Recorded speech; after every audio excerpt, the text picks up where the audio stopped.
Hey guys, it's Robin, Artist Island Crafts, and welcome to my craft room. Today I'm going to show you how to make a flange binding.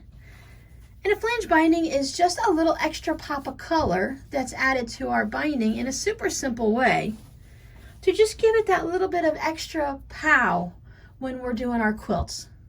Now, flange binding is just adding a little extra step here and there to a regular binding, so a lot of the processes are going to be the same. We're going to need to measure all the way around our project and then add 12 inches to whatever that length is, and then we're going to make our binding based on that length. I want to have extra, at least 12 inches, maybe a little bit more, so that as I'm going around the corners and then when I have to piece together at the end and sew it all up to finish it off, you want to have that extra bit of room so you're not having to add extra binding or work in a really tight space. Now, most times your flange binding is going to be two colors. You might have, like I have my backing fabric that is really wild and crazy, and then I decided to go with a pop of orange. I first thought about using this purple, but then when the purple touched on round, it just it didn't pop as much there. So you'd have like a pops of color here and there, and then it would blend in. So I thought, well, I'll go crazy orange. I do have orange in the quilt in various places, but I did not use this blender orange at all. It is a bit of a yellow undertone to it. We do have to cut two separate pieces, and this is going to allow it to look almost like a piping that's going to be an empty piping. So it'll be a faux piping. You'll see that extra bit like you would on a pillow that goes all the way around it, but it will be squishy, flat, empty. There won't be any cording in it. It's going to sound a little strange, but to get it to work out right, we need to have our flange be wider than our actual binding. I cut my binding fabric at 1.5 inches. And I cut the flange at 1 3/4. Now you can adjust these measurements larger or wider depending on what you want your binding width to be, but this works out really well. It seemed to be the common measurements that they used across the different videos that I watched. I've made this on quilts a couple times and it looks really nice. It kind of adds that little extra bit of that little pop of color. It makes it a little bit fancier. People look at it and go, ooh, wow, how did they do that? And it's really going to be super simple. Now, I made my binding just like I would normally. I use straight grain because it's no curves to it, so I don't have to worry. I don't usually do a bias binding. I sewed them together on the diagonal where you put them right sides together like this, and then you just go ahead and cross and stitch across the diagonal. I left 1/4 inch seam and I trimmed off that extra, and you definitely want to go ahead and press your seams open this time. I always press my seams open. I like to have that on my binding, but with the extra bit of fabric, it's going to be easier to manipulate all of these seams together if you press them open. Did the same thing on my regular binding fabric, my main fabric. I went with a diagonal seam and they are pressed open. Now our next step is going to be taking these over. Binding is always so funny, isn't it? Trying to get to the end. Is we're going to take this over to our sewing machine and we want to stitch these two together. And we're going to lay them down right sides together, and I'm going to put my binding fabric on top of my flange pop of color there because this is a smaller piece, so it's going to be easier for me to keep track of it. I'm going to line them all up on the edge, and I'm going to go ahead and stitch with a 1/4 inch seam, just like you do whenever you're doing any other type of quilting project. And I'm going to stitch the whole length of this. I'll be right back. Once you have them all sewn together, it's going to look like this. It's not going to match up on this side because you have it matched on this side, and that's what's going to allow you to have that pop of color. Now, I used a combination of yardage on my regular binding, but on my flange pop of color, I used yardage and scraps, so none of my seams lined up between the two pieces. I haven't come across that in any of the ones that I've made so far, but I would think that it would not be a good idea to have them line up. So if you have to, maybe cut one of your strips in half and put it on either end and adjust it so that you don't have all those extra seams lining up. Now, the next thing we're going to do is we're going to take it over to the ironing station. We're going to press it. When we press it, we want to press it to the main binding color. We don't want to have any of that extra bulk inside our flange. We want that to be nice, loosey-goosey and empty. So go ahead and press it all the way over, full length to your binding. There we go. Whoops. And there it is, all stitched down. It is pressed to the main binding fabric. And when we go and sew it on our quilt, we're just going to fold it up so that these two lines match. We're going to match up our outer edge. We're not going to press it or anything because we want to have this little bit just pop out. When we're stitching our flange binding down by machine to both sides, the second time when we stitch it down, it is a really simple straight line stitching, so you're not going to see a lot of extra texture. I'm not going to use any fancy stitches. It's going to be a really simple stitch in the ditch. So I'm going to go ahead and do this one by machine, which means I am going to flip it over to the back. Once again, I folded it so that both of the pretty fabrics are sticking out, and I want to make sure when I stitch it down that I have my binding fabric touching my backing fabric, so that after I stitch it and bring it around to the front, I'm going to have that little flange of color popping like that. And you're going to do the process the same way you do with binding on any other project. The only difference is you're going to have two colors of fabric and you haven't pressed it in half. I've noticed a lot of people don't press their binding in half when they sew it down anymore. They just go ahead and just hold it and line it up. It saves time, and also a lot of times it could get a little bit, you might get a little bit of a twist or a pucker when you're sewing, and it's easy to manipulate it with your hands and to adjust it, because sometimes also when you're pressing it, you might press it so it's just a little bit off, and then if you're doing it without a press, then you can easily adjust it as it's going through the machine. So I'm going to go ahead and stitch this down all around to the back, and then I'll show you what it looks like.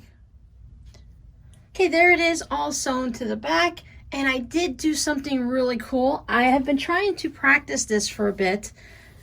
I was able to stitch, I know you can't see it right here, but when I stitched it together, I was able to do it on the diagonal here when you take your two loose ends and sew them together. So I'm going to make that a couple more times, try it on a couple more projects, and then I'll give you guys a video on how easy it is. Because, you know, sometimes when people show you things and you're like, and it just looks complicated.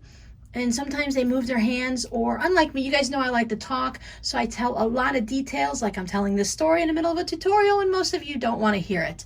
But I'm going to do it anyways, because that's how I work. So I like to over-explain. I like to show all the little details and from different angles and from different ways to do it, just so, because it works for me doesn't mean it's going to work for you. We all learn differently. We see things differently, hear things differently, and do it with our hands differently.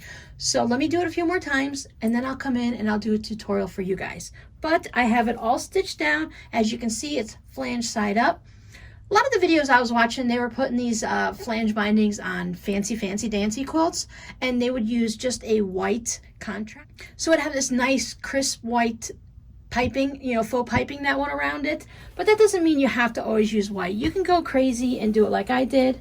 So now my next thing is going to be to bring this around to the front. I am going to go ahead and bring it around to the front and put little binder clips on it. So the next thing that's going to have to be done after that is I'm going to have to stitch it down, right? Now we're going to stitch it down and miter the corners, and we're going to do everything like we usually do. Nothing special about it except for just how we're going to stitch it. Now when you do it this way, you normally go ahead and stitch a 1/4 inch from the edge anyways, correct? And then it's supposed to fall just in here, just on the inside of your binding, so you don't see it on the outside. Now what I've done is, because I know that part I need a lot of practice on, I'm not going to get it. I either stitched it to my 1/4 inch wasn't perfect, or it needed to be less than a 1/4 inch or more than a 1/4 inch. I'm going to bind my corners. Now when we do our corners, we're still going to bind them the same as we do, and it's going to take that flange and it's going to line everything up. So I know it's so hard with this orange, right? It's going to line it up so that it's going to have that miter in the orange just as it is in the binding. And we're going to manipulate that as I go around the machine. But yeah, so I have a hard time stitching in the ditch. I have a foot for this machine that I need to test out. You guys don't need to watch me do this all the way around. Let me tell you what's going to happen. I'm going to take it over to the machine. I put an orange thread in the top, and I left the purple that I used to quilt this in the back. And the reason I did that is, one, as it's stitching along here, I don't want a bright orange to pop out. So I want my purple to blend in, and it's just going to look like the regular quilting that I already did, except it goes around the outside. No big deal, right?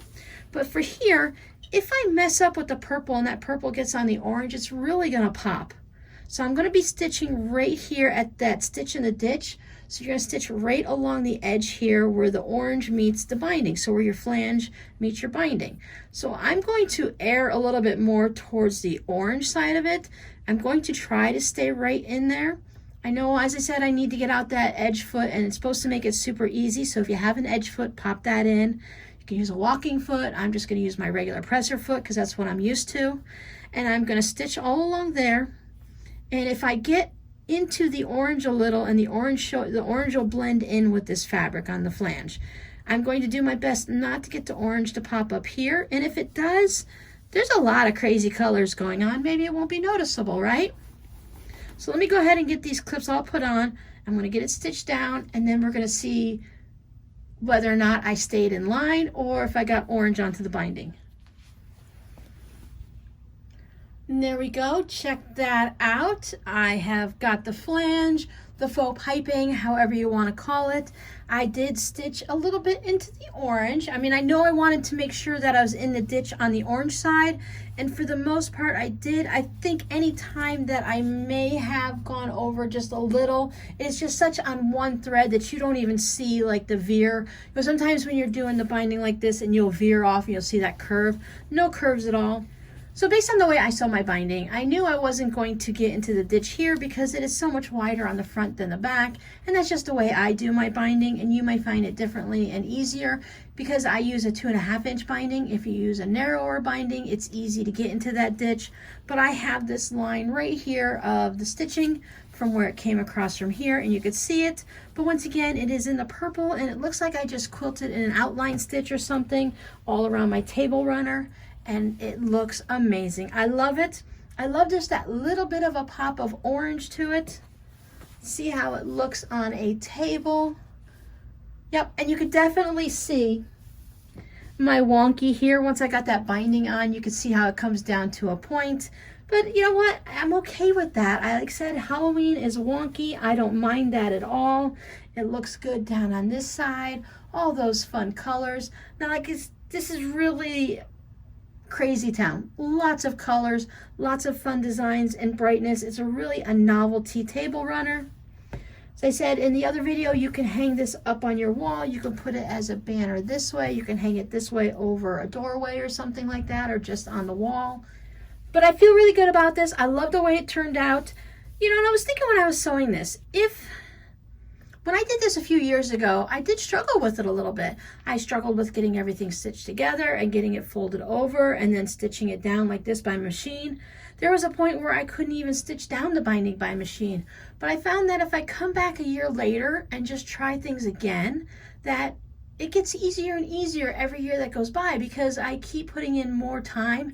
It's like lifting weights, running, gymnasts, basketball, football, anything.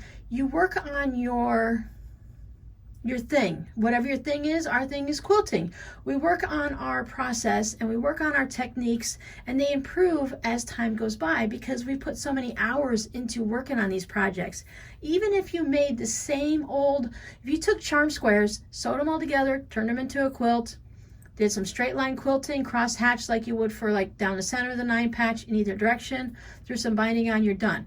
If you did that for 5 years straight, you're going to put so much time into it, and you're going to have such muscle memory, and your brain is going to make these connections that things are going to be quicker and easier, and then you can move on to something else. So if there's something you've been struggling with and you struggled with it a couple years ago, come back and try it again. Something like this, a flange on this little table runner, you can make it much smaller and make placemats.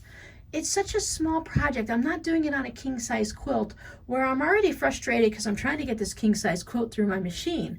This is nice and small, quick and easy, mug rugs. It's a great way to practice a technique that's new to you. All right, guys, thanks for hanging out with me this week, and I'll see you next time. Bye.